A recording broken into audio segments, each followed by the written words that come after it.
Assalamualaikum warahmatullahi wabarakatuh. Selamat malam para Bapak Ibu pejuang P3K. Semoga di hari ini jenengan sehat selalu. Bapak Ibu yang terhormat, hari ini saya akan membahas soal pedagogik yang tadi sudah saya berikan, diambilkan dari modul 4. Sebelumnya saya minta maaf dulu karena di Google Form saya salah memasukkan banyak kunci jawaban. Saya mohon maaf, dan di pembahasan ini insya Allah semua sudah tepat. Langsung saja untuk nomor 1, berikut merupakan pernyataan yang mengandung karakteristik pembelajaran berbasis proyek. Nah, pembelajaran berbasis proyek atau PJBL. Jadi kesimpulannya di sini, mohon maaf ini kurang ya. PJBL harusnya mendorong keterlibatan penuh dan berbasis pengalaman otentik, itu bisa diterapkan untuk beragam disiplin ilmu, dan dalam hal ini kita bersama-sama akan menyusun rancangan pembelajaran berbasis proyek. Ciri khasnya itu adalah dihasilkannya suatu produk sebagai bentuk hasil akhir. Nah, PJBL ini dipandu oleh pertanyaan yang menantang. Jadi peserta didik terlibat penuh dalam PJBL atau Project Based Learning. Nomor 2, salah satu implikasi diterapkannya pembelajaran berbasis proyek kecuali yang E. Mengapa? Yang E untuk merancang dan mengevaluasi untuk PJBL ini dilakukan oleh guru. Jadi untuk yang A, guru itu menyediakan waktu yang cukup untuk memfasilitasi pembelajaran itu juga tepat. Durasi waktu yang panjang tepat, peralatan dan bahan yang cukup banyak itu tepat. Yang D, kebebasan peserta didik mengembangkan pertanyaan awal. Jadi peserta didik di sini hanya dibebaskan untuk mengembangkan pertanyaan awal, sedangkan melaksanakan dan merencanakan dan mengevaluasi proyek adalah tugas dari guru. Kita lanjut nomor 3. Manakah rumusan tujuan pembelajaran berikut ini yang menunjukkan adanya pengembangan keterampilan tingkat tinggi atau HOTS?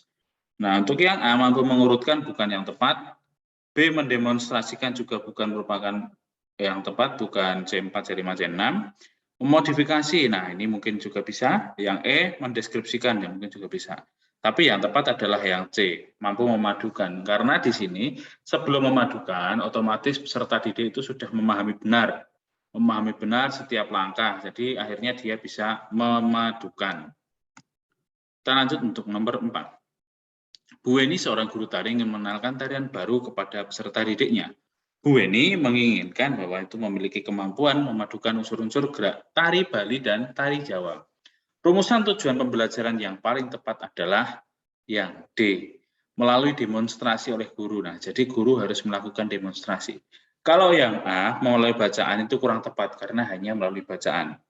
Yang B juga kurang tepat karena sebelumnya anak juga belum paham. Yang C, melalui contoh video, ini juga kurang tepat karena hanya merangkum. Yang E, penyajian contoh, jadi ini peserta didik hanya menganalisis. Sedangkan kalau tari itu harus bergerak. Sedangkan tadi di sini Bu Weni itu ingin peserta didiknya itu memiliki kemampuan untuk memadukan unsur. Berarti yang tepat adalah yang D. Guru harus melakukan demonstrasi, jadi sebagai role model.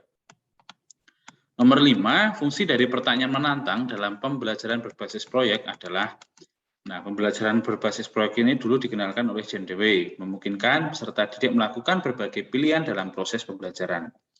Nah, peserta didik bekerja sama dalam berbagai tugas yang berbeda yang berkaitan dengan proyek. Karena pembelajaran ini bermakna, terpadu, dan aktif, maka guru menemukan lebih banyak kesempatan menantang peserta didik pada tingkat kemampuan mereka sendiri. Peserta didik menjadi berpengalaman dalam melakukan pekerjaan proyek dan menenang diri mereka sendiri satu sama lain untuk mengajukan lebih banyak pertanyaan. Jadi, pertanyaan di sini, pertanyaan menantang, itu sebagai panduan bagi peserta didik dalam melaksanakan aktivitas di PJBL.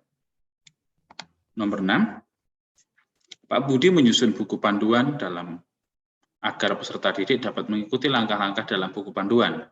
Suatu skenario pembelajaran diciptakan oleh Pak Budi, namun topik, bahan, dan caranya ditentukan oleh peserta didik. Apa yang dilakukan Pak Budi itu merupakan pembelajaran. Nah, yang pertama, ini jawabannya adalah yang C. Nah, kita bedah dulu untuk yang dari proyek terulang ini menurut Stoller dibagi menjadi 3 jenis proyek berdasarkan sifat dan urutannya, yaitu yang pertama, kalau proyek terstruktur itu ditentukan dan diatur oleh guru dalam hal topik, bahan, metodologi, dan presentasi.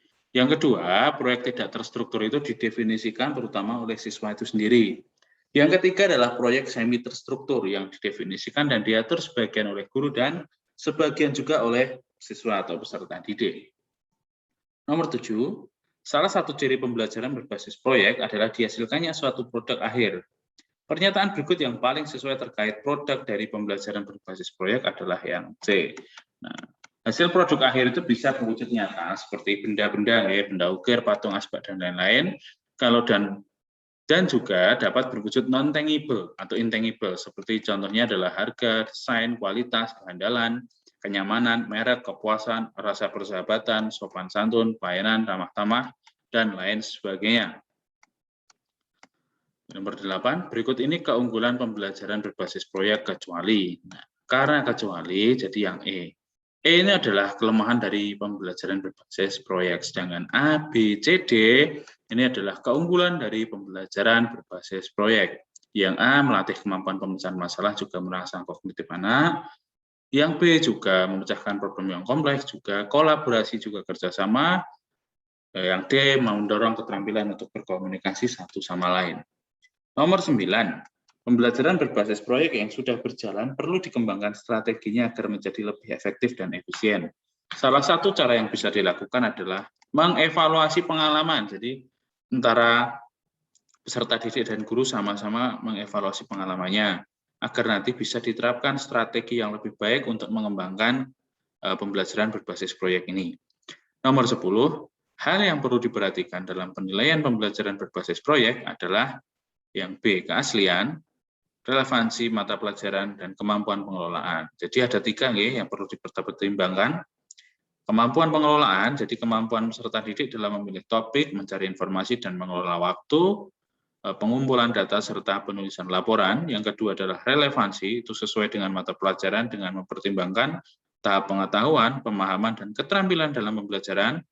Yang bertiga adalah keaslian. Jadi proyek ini harus merupakan hasil karyanya dengan mempertimbangkan kontribusi guru berupa petunjuk dan dukungan terhadap proyek peserta didik.